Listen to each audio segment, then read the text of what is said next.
So yeah, welcome everyone to EduVoice Vietnam. This is our series hosted by National Geographic Learning Vietnam, and thank you for joining us for this interview. My name is Rudy Cohen, and I'm the Senior ELT Consultant and Teacher Trainer for National Geographic Learning Vietnam. And our purpose with this program is to explore and discuss topics relevant to educators in Vietnam by interviewing members of the education community who can provide insight or their expertise on our topic of the day.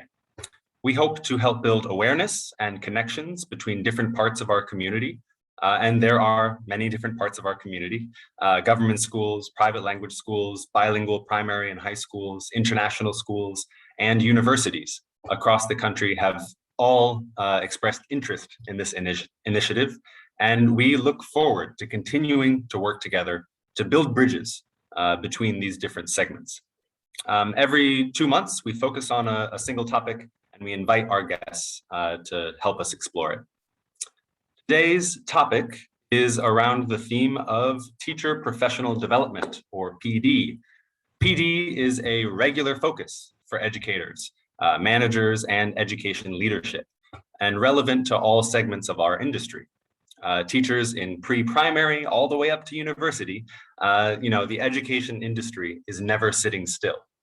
Whether teachers are looking to develop knowledge of theory or learning new practical activities, PD has an important role in marking a high quality educator. We're going to discuss this from 3 different points of view. The individual teacher is the first, the second, teachers as a group within a school, and lastly, institutions as a whole. So from bottom up to top down, we'll be thinking about what works and offering some advice for you to take away. Our 2 guests today are Dr.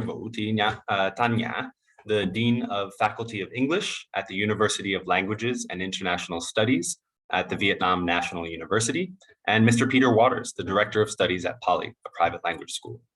They both bring different experience to the table today, with both of them being longtime teachers and managers who have spent considerable amounts of time focusing on professional development for educators in Vietnam.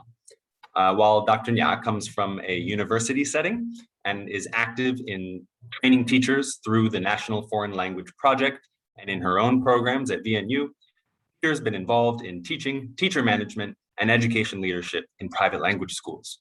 We hope our discussion today will share some useful insights and considerations for our audience, whether you're developing as a teacher, looking to better understand how to encourage quality development in teaching in the teaching team you manage, or are interested in top-down approaches from institutions. It's a wide topic, and we've only got an hour, so let's jump right into it and meet our guests. So welcome, both of you. Thank you so much for joining us.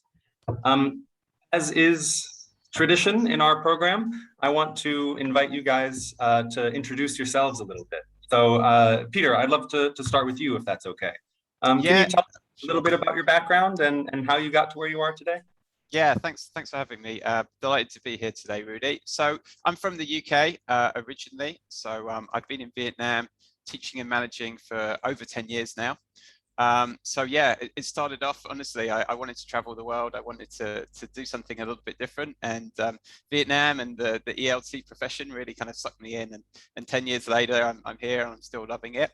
As you said, most of my experience has been in the private language school sector, mostly with Apollo, which is one of the bigger players in that sector. So yeah, young learners is really my kind of speciality. And in the last 5 or 6 years, I've mostly been on the management side. So I've been the regional director, so managing about 20 centres and looking after a lot of teachers, and recently working for Poly, so an up and coming school in District 7, also focused on young learners. But yeah, it's a big topic, really delighted to contribute today. Thank you. And welcome. Thank you for joining us as well. Same question to you. Can you let us know a little bit about yourself and how you got to your position today? Yeah. Thank you, Rudy, and good afternoon, everyone. Thank you also National Geographic for these opportunities. And now I'm working at the University of Languages and International Studies, and I'm the Dean of the Faculty of English. And I think I've been in the area of language education for almost 20 years. And I've been taking different roles as a language teacher, as a trainer, as a consultant, as a supervisor, and as a student as well. So a wide range of experiences. And I think the reason that I'm here because I'm curious by nature, and also excited about meeting people and sharing experience. So thank you, and very nice to meet you again. Thank you, yeah. Okay, so great to have both of you here. I've got a little bit of noise here, so apologies if that comes up. My first question for you guys is around PD. What is PD? You know, I think it's a pretty wide topic. So I wanted to know a little bit about the way you understand it, right? And your kind of definition. Yeah, I wonder if we could start with you. Yes, for me, PD is, the definition is very simple. Anything that you do to help you to grow professionally. And it can be like talking to other people, talking to colleagues, or doing the lesson plan, read a book, or make a presentation, or even like just attend an event like this with other people. And then you get the idea and you share the experience, or anything that help you to grow professionally. Or sometimes you just sit at home and think about the thing that you have done in the past, what you've done well, what you want to change. And that is also PD for me. Great. No, that's a great answer. So Peter, I don't know if you have a different answer, or what is PD to you? Yeah, very similar, I think, to Dr. Nha. It's that kind of range of informal and formal activities which teachers can undertake, with the idea of a kind of growth mindset about wanting to improve and develop. I did see quite a nice kind of framework about how we can think about PD through different kind of layers. So really, I wonder if you could share like the first slide now, because yeah, it kind of helps me to conceptualize a little bit, is with these 5 circles of development. So yeah, it's not my idea. It's from this book that I really recommend called The Developing Teacher. And it kind of starts with you as a teacher sort of in the middle of the circle. So in terms of development there, kind of thinking about what you do as a teacher, maybe reflecting after a class, maybe attending a workshop, then sort of moving out to students, so maybe taking feedback from them, trying different teaching strategies in the class, working with your colleagues, perhaps discussing teaching, having a teaching group, doing peer observations, working with your institution, you know, attending workshops, training sessions, and then like kind of lastly, like the widest circle being engagement with the profession itself. So perhaps attending webinars like this, but also conferences, journals, things like that. So yeah, I think that's a nice way to kind of structure PD, because it is such a big topic. Yes, thank you both for that. I'd love to think a little bit about individual teachers first, right? So, Peter, in your opinion, are there any kind of positive personality traits that you've noticed in teachers that are successful in developing themselves? Yeah, definitely. And I think teachers sort of naturally have quite a lot of these characteristics, because otherwise, you know, I don't think they sort of end up in the profession unless they are kind of open-minded, which I think is one. Curious, like open to new ideas, and reflective as well. I think that's maybe the #1 thing, and I think something that we'll come back to sort of again and again in this workshop is the idea of being able to reflect on your experiences as a teacher, and that spirit of inquiry and self-reflection really being a spur to development. So I think those are probably the most important things for me. Yeah, that really lines up with my experience as well. Teachers that are eager to think deeply about their own teaching and their own practice, right? That's the key. Yeah. Yeah, anything you want to add there? You're from the university side. Anything that you've noticed about individual teachers that kind of stands out to you? Yes, I agree with Peter. And when we talk about open-minded and we talk about curious, wanting to know more, and one more thing I would like to add, it is like a collaborative. And the teachers learned when they observe others better. So it is a way that I can see from the traits of the successful teachers that I know. Okay, great. Well, one of the things I have spent some time managing teachers myself, and I found a lot of the time I would recommend, kind of books or resources that were particularly useful for that teacher. I was wondering, maybe we can start with you on this one. Are there any kind of, books or online resources that you find yourself recommending to teachers that you're working with? Well, when talking about books, maybe it takes day, but I can talk about the books that I started with when I started my teaching career. Like I often look at the book about how to teach, the series by Jeremy Hammer, and how to teach writing, how to teach speaking. Yeah, and also I love the book How to Teach Speaking by Scott Thornberry. And it is a very practical, and I think he's a very practical author and writer, and I can get a lot of tips. And also later on, when I did more research and I looked at the work by Ann Burns, my supervisor, Accent Research, and another book is by Judith Hank. It is Exploratory Practice. So those are the books that I often use, and it is like in my bookcase, and I can take and look at that whenever I would like to do more training or I look some reflection. Yeah, no, those titles have been were really important to me when I was developing as well. And I found that Thornberry is very lucid, right? He's very clear and easy to understand. Harmer is very practical, so those make a lot of sense. Peter, thank you so much. Yeah, Peter, what about you? Yeah, I think Thornberry is, he's kind of the Don. Like when you kind of develop as a teacher, maybe you start off with Scrivener and Harmer and those kind of classic introduction texts. And then certainly when I was studying the Delta, it was a lot of Thornberry. His About Language book is a very practical one with a lot of actual tasks for teachers to do, and really helped me to kind of re-examine with some structure what actually happens with language in the classroom. Just thinking about like professional development a little bit more, then I would recommend that book which I referenced on the last slide, which we've got links to at the end, but The Developing Teacher by Duncan Ford. It's a very practical book. It's just got lots of tips and activities within those kind of different levels and circles of development for teachers to undertake. A lot of templates and guides, because I think sometimes teachers kind of get stuck about what they should do, and they need a bit of kind of focus and scaffolding for that. So it's a really useful resource for that. Great. No, thank you both so much. All books I'm familiar with, all absolutely practical and fantastic resources, right? So what about for for teachers who are trying to engage in practices, right, in their daily routines and things like that, their weekly routines? Are there any practices teachers should embrace that will help them grow their abilities or their teaching awareness, in your opinions? Yeah, if I could start with one. Sometimes I think this one sounds a bit like hard work, but I think it does pay dividends. But having a kind of teacher diary or a journal can be a very powerful tool, I think, for development. So the kind of format of that diary, I think, can vary a lot. But the idea is that kind of after teaching you a particular class or a lesson, then you go away and you kind of write about it, and you try to really kind of critically engage with the choices that you made as a teacher in the classroom.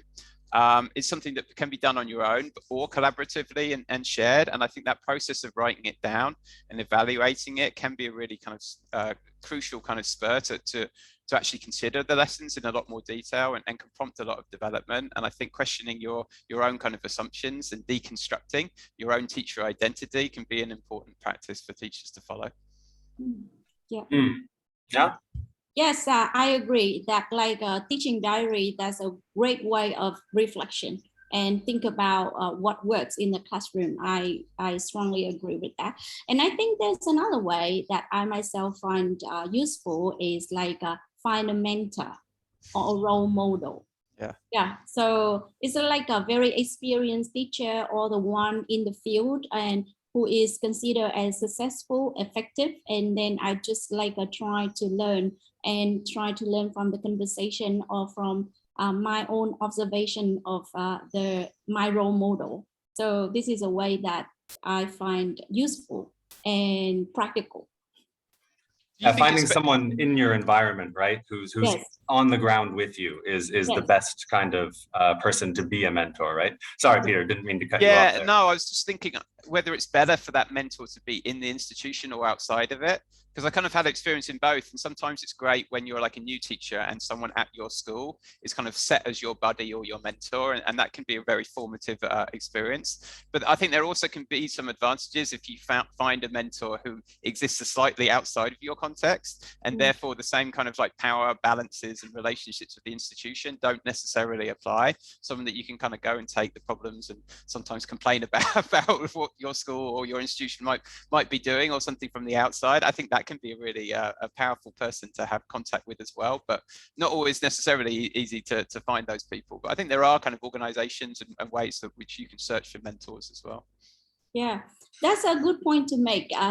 Is that the mentor is in your organization or outside? I think it can be both. And the idea that at ULIS now we are doing is we develop a community of practice. And community of practice may be within the institution and also across the country. And the thing here is we have the common interest, and we want to support and to grow with each other. And this is the most important thing to find a mentor.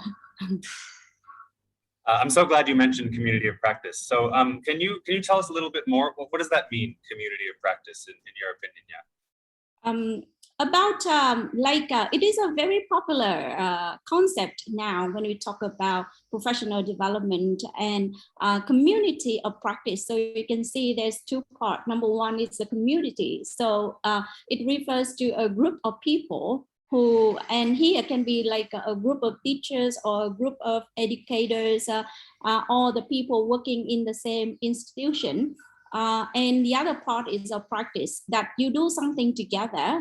And then that is also the concept from the book and from 1990s, and it is about also the common domain that people work in, and then they learn from each other, and it is about the idea of group learning and people from learning from other people in the same setting. Yeah. So do you have a community of practice that you feel part of?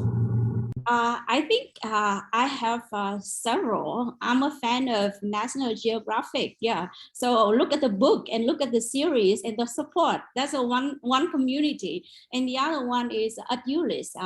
And also we have a network of like a Viettiso. And in my community, I'm interested in curriculum development or teacher research. So I'm a community of that. So I myself, I'm a member of several communities, and I in some communities, I'm the experienced members, and in others, I'm the junior and learning from other people. So quite a lot of layers. Oh, that's great. Peter, I want to just direct this next one towards you to start. What do you think are the benefits of teachers working on their PD as a group instead of just on their own? Because I think we've framed PD as being a very personal kind of thing so far. What are some of the benefits of doing it in a group instead? Well, I think teaching, sometimes you feel like you are in a bit of a bubble, and it's kind of you making the decisions in your classroom, and ultimately you have that kind of solo responsibility. But I think, we've probably all worked in places where there is a kind of like a camaraderie, a team spirit, and a community, as Nha says, of like-minded people who feel like they're kind of working together. And I think particularly for professional development, it can be very empowering to do it in a group. So when you do get a bunch of teachers potentially together who are looking to develop and maybe spend scheduled time sitting down, discussing the classes, the students, the problems, the successes, the failures that we all go through, then I think that can really draw things out. And I think, pooling knowledge and experience can be very powerful. And I think also in terms of accountability as well, because professional development is something that no one says that they don't like professional development. You know, it's maybe a question that I ask in a lot of interviews, and of course every teacher says that they're invested in professional development, but realistically it can be hard to find time for it. I think we all have busy lives, and PD can be something that's put off for another day. So I think doing it in a group can really help with the accountability of it. You know, when other people, it's like when you go to the gym and you have a kind of gym buddy, you know, you can also have like a professional development buddy, like someone who's like motivates you when you can't be bothered, or you know, you don't want to think about it. And I think that can be very powerful to foster that collaboration and to do it as a group. Yeah, the accountability buddy thing is so true across so many different topics, right? If you want to do something that is going to benefit yourself personally, having accountability buddies is the way to go, right? Yeah. Anything you want to add on to that about the benefits or maybe the drawbacks of doing group PD? Yes, I really like the word that motivation, and also the other word is like a support. And sometimes like teaching is a very lowly job that you are the only person in the class that don't have to take the test. And sometimes we need other people to talk about and to share our work. And also the other thing that I find like in Vietnamese saying, we often say 2 heads are better than 1. And like if we work by ourselves, we just have one solution. But if we work with other people and they can give us other perspectives, and that is a way that we can improve ourselves. And like from the comment from the chat here, we say sometimes we cannot evaluate your own work or your own teaching, but other can. Yeah, so this is a way that I really like about doing PD in a group. I really liked what you guys both kind of touched on, which is that it's the benefit isn't just talking about positive things, right? It's not just talking about what works. Sometimes the biggest benefit you have is talking to other people about the struggles you're having or what's not working, right? And finding out a little bit more about kind of how other people approach those problems, right? So so a lot of group PD is, you know, there's this idea of should it be led or should it be organic, right? Organized by the teachers for the teachers.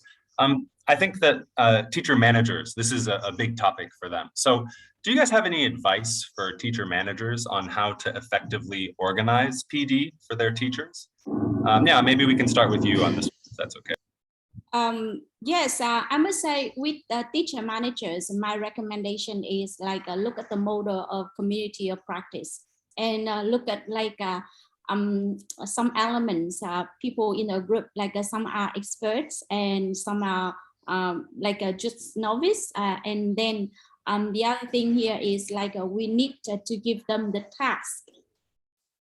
Yeah, so when we have a group, and then we need to think of the task, and the task there is maybe it is not just not for learning, but like ask them to do something together. Yeah, like to look at new practice or to solve a problem or to identify the students' needs, and then people work together, and then they will find something that they grow professionally. And I myself, in the faculty of English, I think that it is a thing that I think I do better. And I look at the way I organize teachers into groups, and they have a different interest. Some people are interested in teaching methodology. Some people are looking at material development, and some people are really interested in testing and designing books. So I organize a working group and ask them to work together. And the other thing here is I invite experts, not only from our institution, but I invite them to come in and share, and then people can learn from the new practices. And the other thing that I also do is like the resources. It can be like a money to invest in the task or the project that they are working on. Or the other thing here is I just give them time. Okay, so let's work. Okay, so you can work together to learn together, but less work, less teaching work, or just the resources like the book, or or the online resources or the PD opportunities. So that are the things that I created as a manager, and I recommend you to look at like the model of COP, community of practice. It sounds like, I think at the university level, you have a lot of lecturers who have like different backgrounds, different academic backgrounds. Some of them are, particularly focused on pronunciation or particularly focused on another area, right? They have maybe a stronger academic working knowledge of that area. And so sometimes the expertise of your teaching team is one of those resources you lean on to develop the other teachers in the group, right? Yes. So there's some kind of balance there between experience and expertise, and I think there's another element of helpfulness, of who's good at giving the right feedback or helping people develop along. So Peter, what about you? Do you have any advice for managers about how they can effectively organize PD? Yeah, I really like what you guys are saying about the kind of principled choices that a manager has to make with like kind of teacher groupings. So yeah, I think teachers often have kind of a different stages on their development cycle, as well as having different kind of interests and expertise as well. So making sure that you have that kind of mixture of novice and experienced teachers in groups can be one thing. Yeah, to me, those fall under the kind of like structural elements. So I think as a manager, you have to have the kind of the right structures to help with the personal and professional development for teachers. So, the kind of like right forms, the right expectations. But most of it comes back to the culture. And I think managers kind of lead the way in establishing a professional development culture at the places that they work. So I think stuff like having a culture of openness in the teachers' room, as simple as that, really, encouraging teachers to share, like to come in early to plan their classes, to come and to co-plan together, perhaps, to talk about the challenges that they're having, to share best practices in meetings. These are all kind of like cultural aspects. And I think over time, then they can have a really powerful influence on teachers, because they feel like they're working in a place which, development is recognized and is important. And that really helps the teachers to want to go along with it as well. And I think managers often just have to nudge. The ultimate responsibility is with the teachers, but as teacher managers, we have to nudge people like along the right path by providing those kind of like professional development opportunities for them to take advantage of. Yeah, that's really nice. I mean, it's all about, you're in it together, right? Even if there's a little bit of imbalance within the team, you're in that together. And I think that, just a quick question, how often do you guys engage or promote your teachers to do these kinds of activities? So you talked about, teachers coming together to reflect, or teachers doing co-planning and those sorts of things. Do you have any sense of like what an appropriate amount is for a developing teacher? I know it's a dynamic question, right? But is there such thing as too much? Is there too little? I don't know if either one of you want to take that. It's tough. I mean, I think, yeah, it does depend a lot on the individual situation and context, and it is quite difficult to generalize. I think certainly too many opportunities rather than too few is the way to go, I think. Certainly, yeah, as a manager, sort of, when I was running quite a large school with 20, 25 teachers, what I would try to do is kind of schedule opportunities and then leave it for the teacher to make that decision about what was too much or too few. So, we would run workshops kind of, every couple of weeks, maybe across with other centres as well. And teachers, maybe they have to go to one a month. That was the kind of minimum expectation that the institution would place on them. But, obviously, if they really wanted to, then they could attend a lot more. So with co-planning sessions, it was like, if anyone wants to turn up, it's fine. But I'm not going to go and check up on you if you don't as well.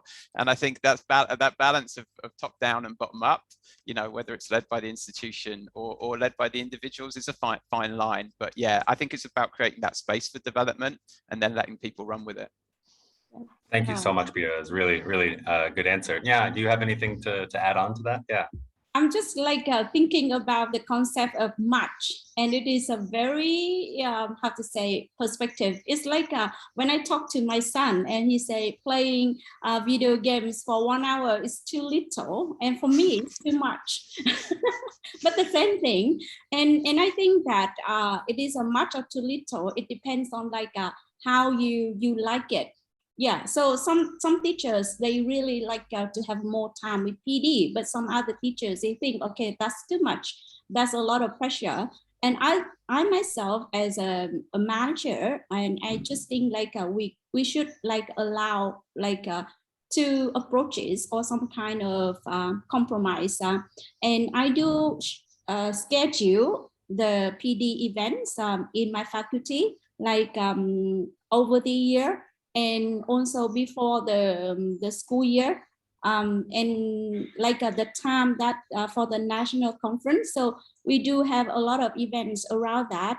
But teachers can also initiate some kind of event that they think they need to learn together. And yeah, I respect that. But I would like to use a metaphor, and I often talk to my supervisor and also one lecturer in my faculty, Professor Lê Văn Cánh, and he often talk about like a PD. The metaphor is like we provide, we shake the boat. We are in the ocean and we shake the boat, and then we also put the net to safeguard our teachers and to encourage them to get out of their comfort zone and to do new things. But we also make sure that they are not too the pressure of doing PD is not too much, and it is doable.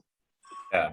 No, what both of you are saying for me really resonates with my experience as a teacher as well. When you're talking about your students, you have to be aware of, you know, what they're okay with, what they're sensitive about, what's the right balance, right?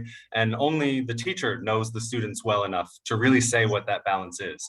And I think that that's kind of comparable to the relationship with the managers with the teachers sometimes, of, you know, being sensitive to that they're all different, you know, and that some people need pushes in different directions. Some people need different amounts of freedom or different amounts of guidance, right? And so I guess no one knows their teaching group better than, you know, the leader of that group.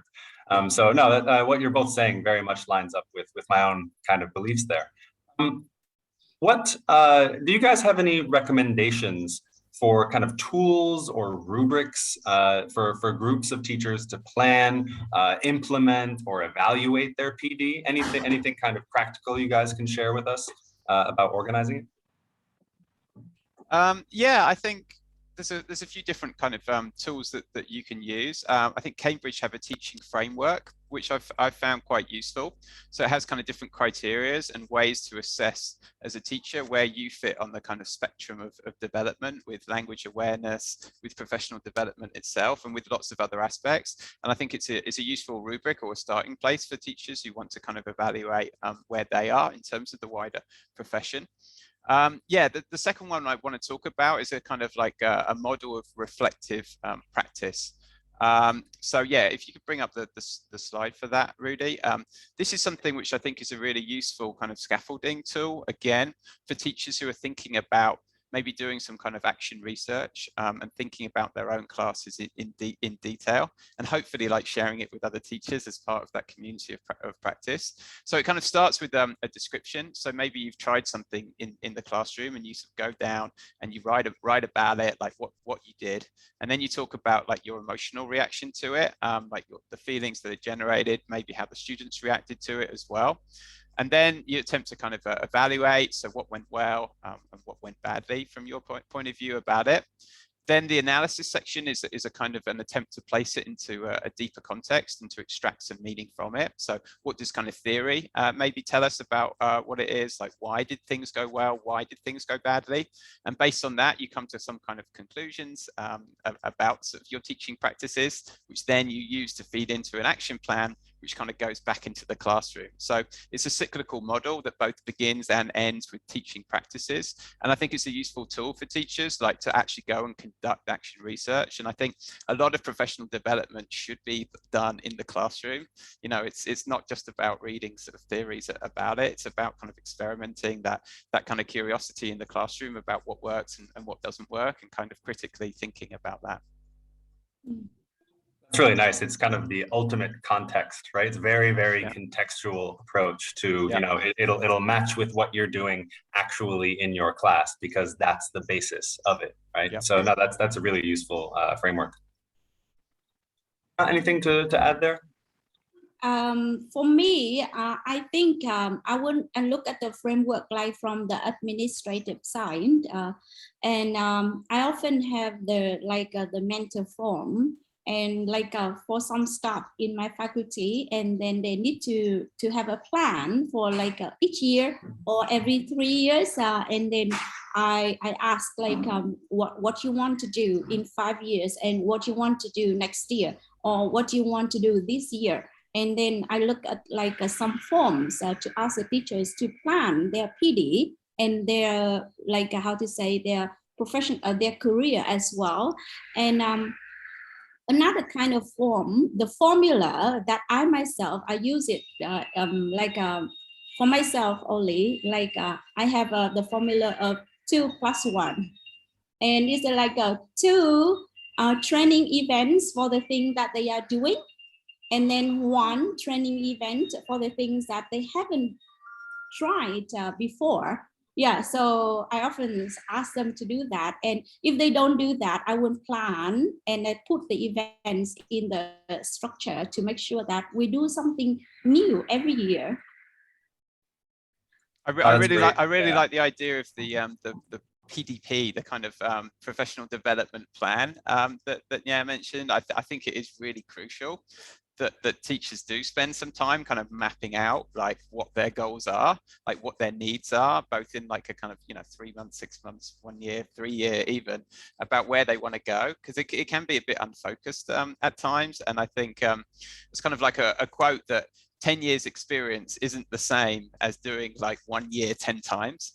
And I think there's a risk that as a teacher and in any profession really, that you kind of stagnate and you end up doing the same things over and over again. And actually having like a plan which forces you, as Dr. Nha says, to come outside your comfort zone, to try new things and to aim towards different goals is again a very powerful tool. And even just writing stuff down, like when you write something down, it's just a lot more likely to happen, I think, as well. And particularly if you share that with other teachers as well, or with your manager, and so you can kind of like check up about how you're doing progress against those goals. But it needs to be led by the teacher. It needs to be something concrete that they can look at and reflect on, talk to someone else about, kind of before you engage with it, notes while you're engaging with it, and then reflect on it afterwards.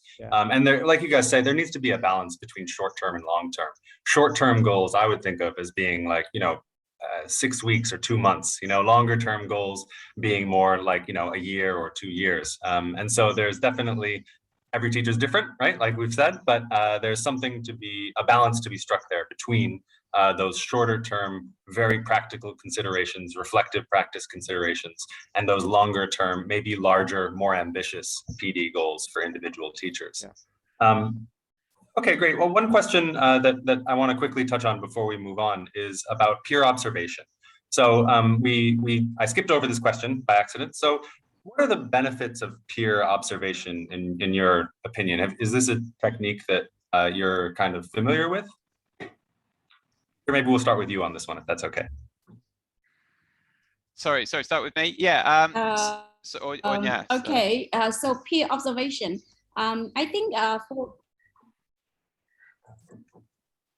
sorry, I think that is kind of frozen there.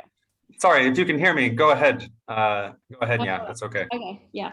So I think for me, peer observation is very useful for teachers because teachers learn to teach faster and also more effective when they can observe other people in action. And I think in many schools, they often have the activity like dự giờ chuyên đề, like they plan a lesson plan together, and then one teacher perform the lesson plan and other people just observe, and then they learn from that. But I can see in different institutions they apply that in many different ways, and I have read a publication about lesson study, and they talk about like using peer observation as a main activity for professional development. And I myself have tried that model in my faculty, and very effective for young teachers who are learning to teach. Yeah, Peter, what about you? Peer observation? Thank you so much. Yeah, I think it's a really crucial tool. I think it's some things, particularly like in the private language school, that managers often set up at the beginning for teachers. So it's quite normal when a teacher starts to do a kind of round of observations. But sometimes that can get kind of forgotten like later on. And again, it's something, if it's not structured by the institution and the management, it can be difficult to kind of find the time. And I think institutions really have a role to play with kind of scheduling and reducing the workload to allow for peer observations. I think interestingly that COVID and online teaching has actually made that easier now, because sort of most people sort of using Zoom or other platforms, the lessons are automatically downloaded, so are therefore kind of accessible at any time as well. And I think that's an interesting kind of professional development change. I think the key thing with peer observation is that it needs to have some kind of purpose and structure. I think just simply sending a teacher into someone else's class, it can be dangerous. Sometimes, you know, they're not looking for one thing. Perhaps they haven't been given like models of how to give feedback, which, you know, can be quite a sensitive process as well. So yeah, I think it needs to be undertaken in a purposeful way.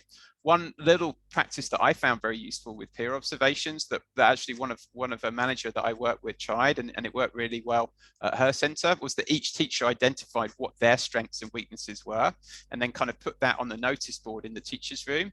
And then everyone was told, okay, based on your weaknesses, find a teacher with a strength. And then you go and you observe the lesson to try and find out how that teacher does a strength. So it really kind of plays into the individual strengths and weaknesses of teachers, and is a nice way to kind of structure peer observations, I think. That's a nice kind of going back to what we were saying before about managers, you know, creating a bit of a structure. Yeah. You know, sometimes I think we're familiar with managers saying, okay, this teacher, go observe that teacher, you know, Yeah. But creating an environment where teachers have more empowerment, right, to make those decisions themselves, to organize amongst themselves, helps build towards that community of practice, right? So creating an environment where those kinds of discussions are encouraged and happen, and people's strengths and weaknesses are not just known by them and their manager, but are known by the wider kind of team as well. Yeah. So building on that same idea, thinking about you know, management involvement, thinking about observations, and thinking about rubrics. I think that one of the things that many teachers feel when they're being observed is that it's not for PD, right? That it's for kind of some other purpose, some punitive purpose or quality assurance purpose. Do you guys have any comments on the dual purposes of observation?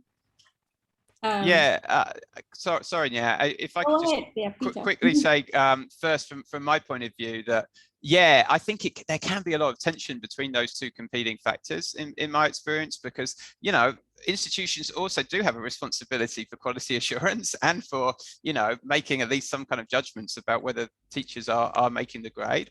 But sort of generally, yeah, I think observations should be developmental, and I think that needs to be kind of clear in the way that the observations are structured.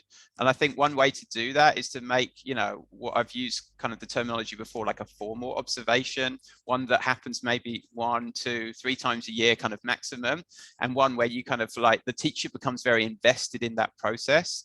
So there would be a lot of pre-meetings before that observation. Perhaps the teacher themselves chooses the area for the observer to focus on. And then in the feedback session, it's very much kind of like nudged by the facilitator and led by the teacher, with them encouraged to reflect themselves about it and question themselves, rather than a quality assurance, you're doing X, Y, and Z, and we need you to do A, B, C, which sometimes it can be. So I think there can be tension between those two things, but it just has to be made very clear in the expectations for why that observation is taking place, and in the rubrics and the forms which are used.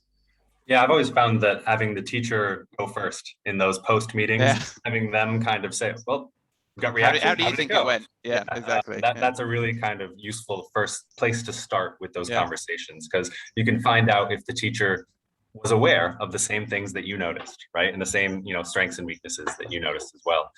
So yeah, any different perspective from the university point of view? I think we have a similar perspective in here. The thing here is peer observation can be a good thing, but it can be a bad thing for many other people if we do not know how to organize that. So like Peter say, it is good learning opportunity if we organize like the follow-up discussion And then the purpose before the observation, we have a purpose. And then the follow-up is a discussion and then reflection on how to do it better. And it is very good for professional development and for teachers learning. But the other way, and many people may think back about observation as a way of evaluation, and they can use that for recruitment or for promotion or yeah. So and sometimes the managers use that as a how to say, an administrative tool. And then when they enter the classroom, they do not have a very clear purpose. They just want to see a neat and organized classroom. And then you say, okay, this is good, this is not good. Or next time you need to try better. And this is a kind of very discouraging thing that teachers want to have, and they are scared being observed in that situation. Yeah, absolutely. And there's something kind of like about do better that's not very helpful, right? So yeah, no, there needs to be kind of, I find that, you know, in hearing what you guys are saying, you know, connecting, people need purpose, people need a little bit of nudge, they need direction. These observations are where you as the manager get that information, right? That you can then use kind of to guide your decisions and guide how you support teachers. And so it's helpful to you know, use that as an opportunity to plan for the future of how you're going to address those shortcomings instead of just saying, do better, right? So, yeah, exactly, like building a training program or something like based on the needs of the teachers and the action points that you've like, yeah, encountered in the class. Yeah, that makes it a lot more meaningful for sure. And I think increases investment as well, right, on the part of the teachers. You know, they understand why they're doing what they're doing instead of it just being, you know, from the void, so to speak. So I want to, one thing that a lot of the attendees asked in the questions, right? We always ask for questions from the audience.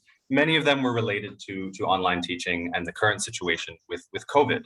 So how has COVID and work from home changed the way that institutions do PD? Either one of you, whoever wants to go first is fine with me. Yeah, what do you think? Like for us, I think we change the way we do PD in many different ways. So number one is a mode. Before we organize a workshop and in the classroom, or we do like a classroom visit, but now we just like a work from home and we work with the computer. And we get into the Zoom meeting or in the team meetings and then observe the class.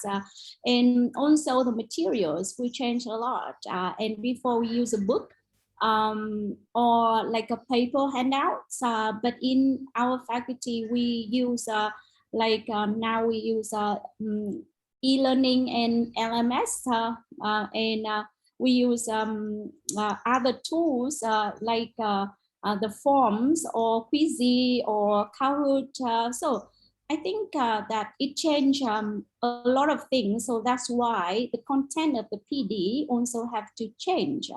Yeah, so before we provide training in some face-to-face activities, but now we do that in order to help the teachers to use the online tools and how to get the students interaction or how to engage the student online, and also for testing, for example. And we think of like different ways of assess the students, and we do not think more about like cheating, but we think about like how we can assess students' performance in the online environment. And another positive thing that I can see from here is like we can have access to a wide range of PD opportunities. Yeah, like this one, and I don't have to come to meet you or go to Ho Chi Minh City to meet you, but we are still working together. And then I have access to like hundreds of like webinars or online resources from professors from university. Yeah, so it's really a positive change for us. I'm glad there's something positive about it, right? So focus on tech tools for engagement and knowledge of using digital systems, right? Has been a shift in the topics of PD a lot. And not just that, also the mode, right, of how we attend them. Are there any thoughts there about what kind of changes you've noticed in how this has affected professional development? Yeah, I think Nya's covered it, and you summarized it pretty well. Like, yeah, so in the immediate kind of aftermath of everyone being sort of forced to teach online, then the training needs became incredibly different. Everyone may have had sort of long-term goals or aims, but that got distilled very quickly to, wow, we need to learn how to teach online. And so, yeah, I think a lot of the training sessions were kind of at the beginning, the basics of online teaching, and then student engagement, testing, and other things that Nyaz mentioned. Yeah, I mean, online PD has been a thing for obviously 20 years, as long as the internet's been around. But I think now it's kind of opened up. There's an acceptance from everybody now, I think, about working from home, about online meetings, online learning. So if we can find positives from the COVID situation, then I think patterns of learning have changed for the good. And although personally I'm looking forward to kids being allowed back to school and being able to interact with them in ways that you can't online, I also think we've learned a lot, and I think we are more open to EdTech now. And I also think, I don't know about other people, but sort of in Ho Chi Minh City, when we had 4 months without being able to really go outside, that also gives you a lot of space and time for self-reflection as well. And I certainly sort of got round to reading some books and looking at some articles and sort of preparing for the masters that I'm studying at the moment in a way that I don't think I probably would have done if I didn't have that time as well. So maybe it's kind of like, yeah, it's created a bit of space for PD as well. That makes both what you're both saying makes a lot of sense. But we're getting towards the end of our session together. So there's 2 questions I still want to ask you guys. So yeah, I have a question that's a bit specific to you, if that's okay. What are your thoughts on collaboration between different institutions? For example, universities partnering with schools to enhance PD. Our previous topic interview topic was on the new national curriculum. And this question of kind of developing public school teachers or other teachers has been kind of front and center. And I know that you have been involved in teacher training at the national level. So yeah, do you have any thoughts on collaboration between universities and different institutions? My thought is like we need to work together, and collaboration is necessary. And as you mentioned at the beginning, because I work at university and I have access to different types of expertise, and some people work in pronunciation, some other working on like assessment, and some other working on like material development.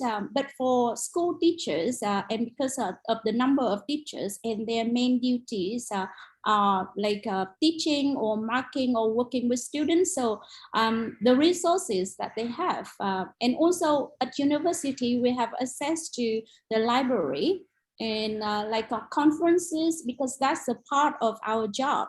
But for teachers, maybe they are not asked to do so. And when they have the new national curriculum, and that is a major change in their work, and they have to learn a lot, and it is better if like they can learn together, and they can share the resources.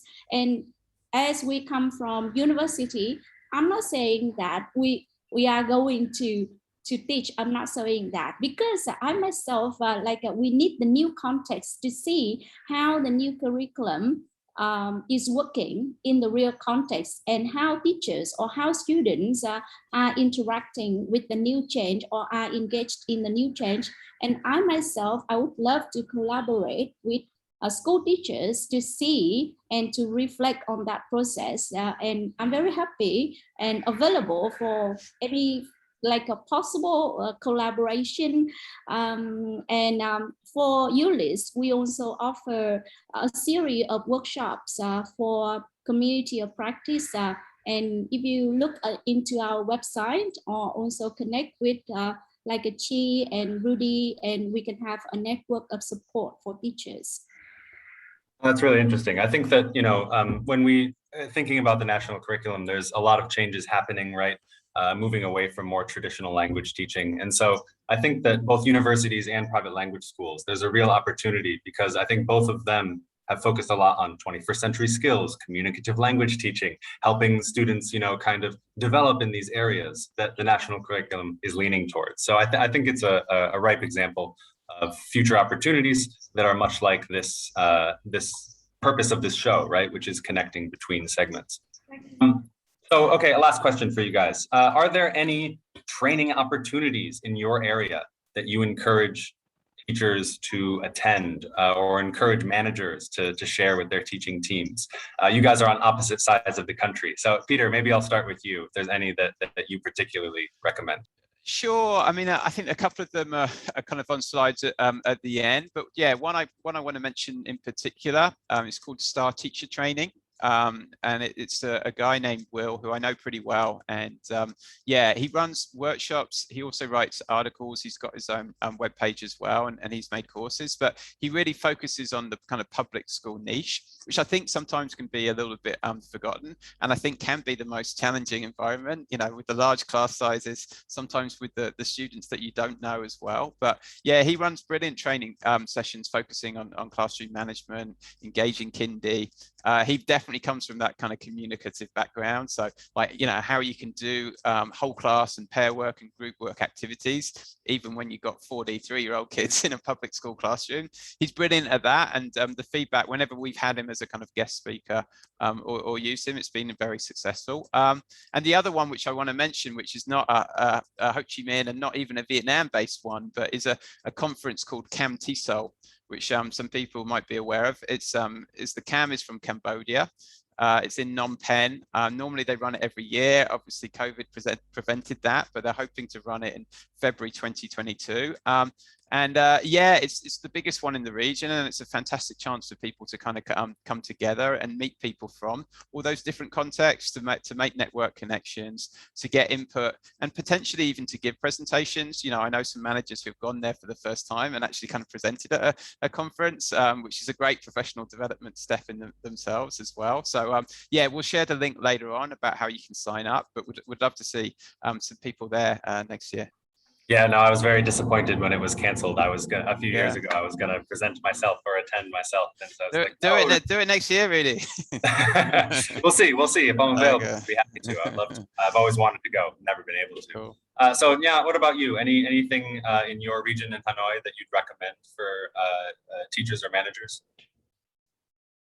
In Hanoi, from ULIS, we have UNC, University National, it's like UNC 2020, 2022. Yeah, it is in April, I think. And now we're already offering some workshops and the event of Viet TESOL. Yeah, but already finished last week. So maybe next year, you wait for next year. And some online workshops or resources that I often look at, Teacher's Voice by Willie Renedia, and he posts a lot of useful PD opportunities for teachers. Yeah, I think you can look at that. Okay, well, thank you both so much. I know you both have some final thoughts, some final recommendations you want to make. So I'd love to jump into those. Peter, I'll bring up your slides now. Yeah, so that you can, just make those final points that you wanted to approach.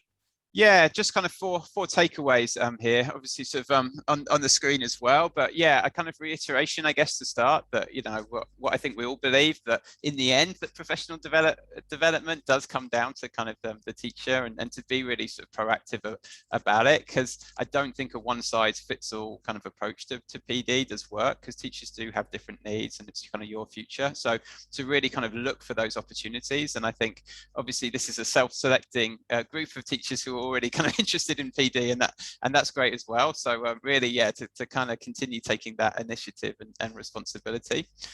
Yeah, a reminder of what we spoke about earlier about making a personal development plan, a kind of PDP, and there's plenty of templates kind of online based on SMART goals as well, and balancing those range of PDs that we've spoken about. So the informal, the formal, the solo kind of research, the collaborative community of practice, things which are on that kind of narrow horizon, and things which are kind of long-term as well. Yeah, just generally to really try and sort of engage with the wider profession. So I think, you know, there's journals, there's blogs, as Nya said, there's YouTube videos, there's conferences, and I think taking that initiative in your own workplace can be really powerful as well. So you know, it can be even just sort of organizing a social or contributing to a project, or there's lots of different things, which means that you can take like a larger kind of role in your own school as well. And then lastly, yeah, just to kind of sort of always aim to be, you know, that reflective practitioner that we spoke about. So someone who doesn't kind of blindly teach, but is self-critical, has a process of inquiry, is curious, and is willing to kind of experiment and to try things to both improve their skills, but also for the benefit of the students as well. And then, yeah, if you could just move to the last slide, Rudy, just, yeah, these are the kind of the elements that I've tried to pick like a range of different things. So there's Star Teacher Training, which is the educator based in Ho Chi Minh I was talking about. There's the Developing Teacher book, which I really recommend if you can get a copy of that. There's International House, which is brilliant for actual courses as well. So if you're interested in taking a formal course, and I think that is an important part of PD as well, then International House is definitely a really good starting place. There's this app I came across, which is great for keeping abreast of kind of news. So it's one of those aggregator ones where you sign up for topics and then it will kind of share ideas and articles that come up as well. So that's Feedly. And then, yeah, that's the sign up link for CamTESOL, which is next year. So yeah, just to let you guys know, I'm going to be sharing these final slides and the other slides that Peter shared with you in a follow-up email if you were attending today's session. So no worries, you don't have to screenshot this. I'll be sure that it makes its way into your inbox as well. Thank you, Peter. And Dr. Nha, I know that you wanted to have some final thoughts as well. Yeah. Thank you, Rudy, and thank you, Peter. You already shared a lot of the useful advice, and I myself want to take away back to my to my to-do list as well. And I just a very short message to send to you as a final one here. It is like if you want to develop professionally, and you need to think of start working with others, collaboration, and from collaboration you will do a lot of the things that are useful, such as information sharing, and you can build the relationships find the mentor or find the buddies or someone that want to do things with you, or you have a discussion about your professional practices or the things that you are concerned. And sometimes you need new ideas that you can bring back to your classroom, and the experience or how to deal with the teaching or the classroom issues. And you can work together to solve a problem. And those are the activities that can be done in a community of practice. So be a member of a network. You can follow EduVoice like a series, or you can follow like a person who is active in the field, and then you can see what activities or opportunities are available with you. And the idea also here is maybe one day you will become a person that can share with others about your experience. And I have it is a model for me. It's no one share one, and that is a way that teachers learn. We are not afraid to keep things to ourselves. And if you can see the initial, and it is called so, yeah, and in Vietnamese, chi or chang, you may understand that it means không sợ, not afraid. So do not just take. Nice, I like that. I like that a lot. That's great. Thank you both so much for taking the time to join us. It's really a pleasure to have you guys here. And I just want to share one or two last things. I know we're a minute or two over, but I wanted to share one or two last resources from National Geographic that are for teachers and for educators across the industry, not just in Vietnam. So we have a variety of events, webinars at ngl-asia.com/webinars. That's for the Asia region. Lots of experienced authors and educators and teacher trainers who participate in a variety of topics that are happening regularly. So you can go to this website to sign up for some of those webinars and join with teachers from across the region. beyond Vietnam to engage in professional development. And we also have a ongoing global series of webinars as well, which you can access through the link on the screen, webinars.eltngl.com. And it's a great resource to visit when you have a specific topic in mind. There's over 130 webinars there going back several years that you can search and find what you need, right? So yeah, thank you again, Dr. Nha, for joining us. Thank you again, Peter, for joining us. Your insight was really, really valuable. I think I learned a few things today, which has been really nice. And if anyone wants to watch our series again, this interview or previous interviews, you can go to our website, which I think Chi has dropped in the chat before. You can look for EduVoice. We, of course, put up our recordings so that you can watch them again and share them with your colleagues. That said, I want to send a special thank you to Chi for being active in the chat and helping share the questions as they were asked, and for Chang for helping to organize this session. So I will stop my share there. And yeah, stay safe, everyone. Happy teaching and happy developing, right? Take care, guys. Thank you so much. Thank you.